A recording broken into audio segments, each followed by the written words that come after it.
नमस्कार। हम सब ने भारत की आज़ादी की कहानी सुनी है, अहिंसा, सत्याग्रह और महात्मा गांधी। लेकिन क्या ये पूरी कहानी है?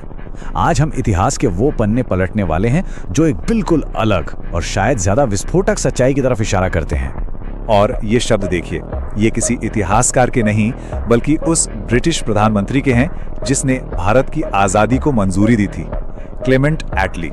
1956 में उन्होंने कहा कि आज़ादी का श्रेय गांधी जी के आंदोलन को नहीं बल्कि सुभाष चंद्र बोस को जाता है। ये एक ऐसा दावा है जो हमें हर उस चीज पर सवाल उठाने को मजबूर कर देता है जो हमने पढ़ी है। तो सवाल ये उठता है कि क्या जो कहानी हमें स्कूलों में पढ़ाई गई वो अधूरी थी?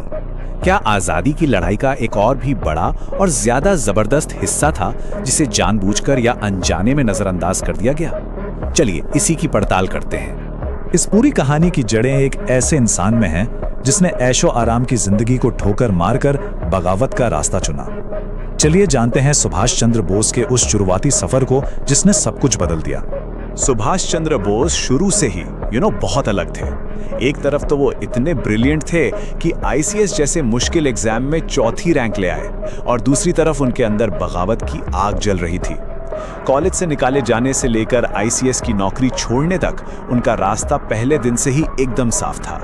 और जरा इस फैसले के बारे में सोचिए, उस जमाने में आईसीएस की नौकरी छोड़ना कोई सोच भी नहीं सकता था। ये सिर्फ एक अच्छी नौकरी या आराम छोड़ना नहीं था, ये उस पूरे सिस्टम को सीधी चुनौती देना था जिसे वो जड़ से उखाड़ फेंकना चाहते थे। ये ब्रिटिश राज की नौकरी करने से साफ इनकार था। तो जब बोस भारत लौटे, वो इंडियन नेशनल कांग्रेस में शामिल तो हुए, लेकिन बहुत जल्द ही ये साफ हो गया कि उनका रास्ता महात्मा गांधी के रास्ते से बिल्कुल अलग होने वाला था।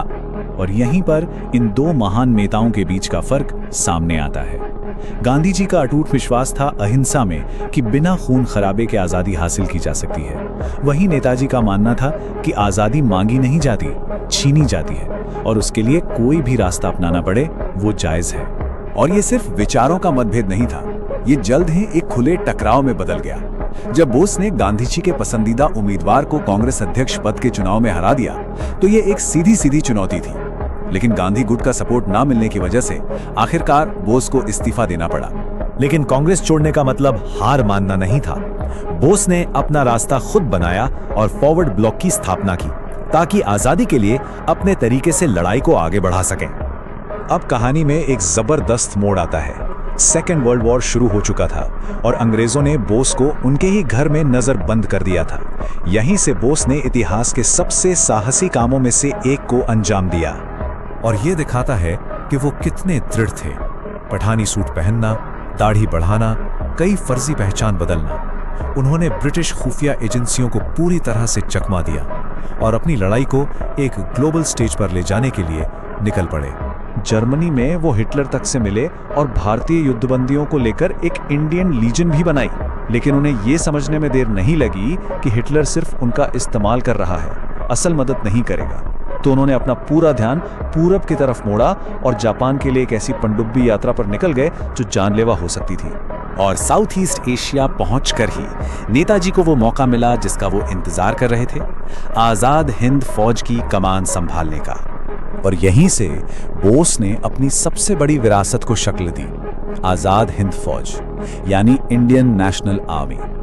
एक ऐसी सेना जिसने भारत की आजादी पर इतना गहरा असर डाला जिसकी किसी ने कल्पना भी नहीं की थी।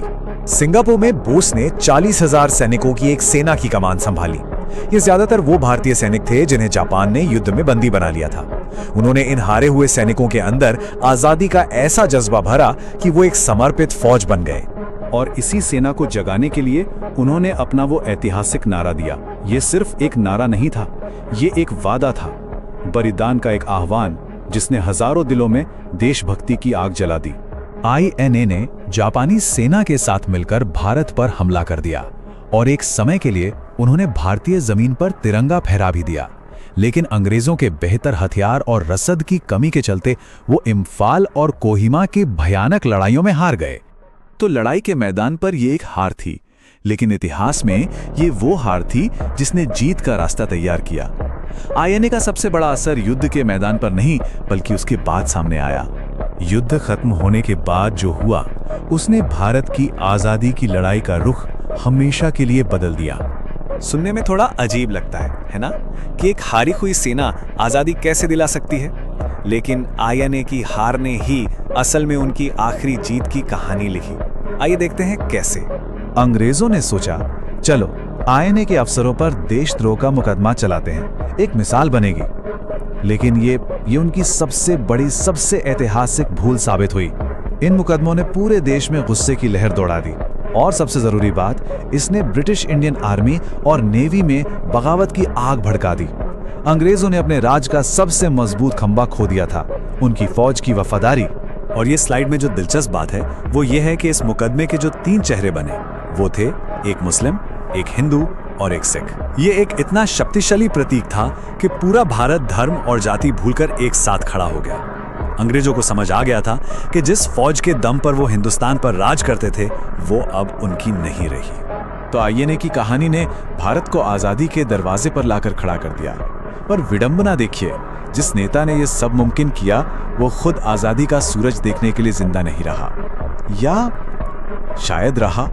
उनकी मौत आज भी एक बहुत बड़ा रहस्य है, जिसके इर्द गिर्द कई कहानियां हैं जो उनकी शख्सियत को और भी रहस्यमयी बना देती है। आखिर में चाहे उनकी मौत प्लेन क्रैश में हुई हो या नहीं, उनकी विरासत पर कोई सवाल नहीं उठा सकता। उन्होंने ब्रिटिश साम्राज्य की जड़ें हिला दी और ये साबित कर दिया कि आज़ादी सिर्फ मांगी नहीं जाती, उसे छीनना भी पड़ता है। और ये हमें सोचने पर मजबूर करता है, अगर नेताजी आज़ाद भारत में वापस लौट पाते तो क्या आज भारत का नक्शा और उसका भविष्य कुछ अलग होता?